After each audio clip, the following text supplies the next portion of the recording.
বন্ধুরা, আমি চলে এসেছি বাঙাল বাড়ি রান্নাবান্না চ্যানেলে।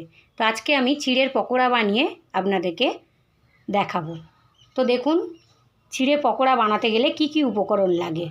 এখানে আছে 1 বাটি চিড়ে, এখানে আছে কাঁচা লঙ্কা কুচি, আছে গাজর গ্রেটারে গ্রেট করে রাখা, এখানে আছে আলু সিদ্ধ গ্রেটারে গ্রেট করে নিয়েছি, এখানে আছে ধনিয়া পাতা, আছে পেঁয়াজ কুচি, আছে আদার কুচি, এখানে আছে কাঁচা লঙ্কা কুচি, আর আছে 1 প্যাকেট ম্যাগি মশলা।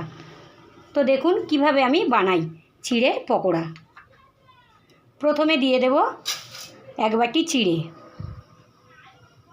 একে একে সব উপকরণগুলো দিয়ে দেব সিদ্ধ করা আলু, দিয়ে দেব গাজর, দিয়ে দেব পেঁয়াজ কুচি, আদা কুচি, লঙ্কা কুচি, ধনিয়া পাতা কুচি।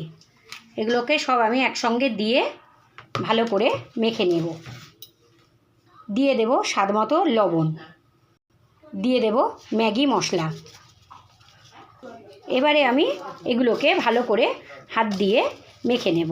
চিড়েটাকে আমি ধুয়ে নিইনি, ভালো করে বেছে পরিষ্কার করে নিয়েছি, তার কারণ পাতলা চিড়ে তো ধুলে একদম নেতা হয়ে যাবে। তো দেখুন এইভাবে আমি বানাবো। তো দেখুন বন্ধুরা, মাখা হয়ে গেছে।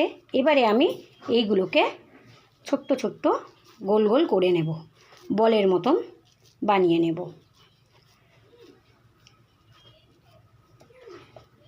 এইভাবে আমি সবগুলো বানিয়ে নেব। বানানো হয়ে গেলে গ্যাসের উপরে কড়া বসিয়ে আগে থেকে সাদা তেল গরম করতে দিয়ে দিয়েছি, গরমও হয়ে গেছে। ভেজে নেব, আগে বলগুলো রেডি করে নেব। তো দেখুন বন্ধুরা, সবগুলো আমার রেডি হয়ে গেছে। এবারে আমি গরম তেলের মধ্যে দিয়ে ভেজে নেব। তো চলুন দেখা যাক কিভাবে আমি ভাজি।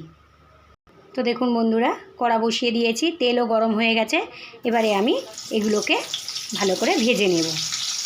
ভাজা হয়ে গেলে তুলে নেব। তো দেখুন বন্ধুরা, 1 পিঠ করে ভাজা হয়ে গেছে। এবারে আমি এগুলোকে তুলে নেব। আবারও আমি কয়েকটা ভেজে নিলাম। তো দেখুন বন্ধুরা, এটাও ভাজা হয়ে গেছে, তুলে নেব। তো দেখুন বন্ধুরা, এইভাবে আমি বানিয়ে নিলাম চিড়ের পকোড়া।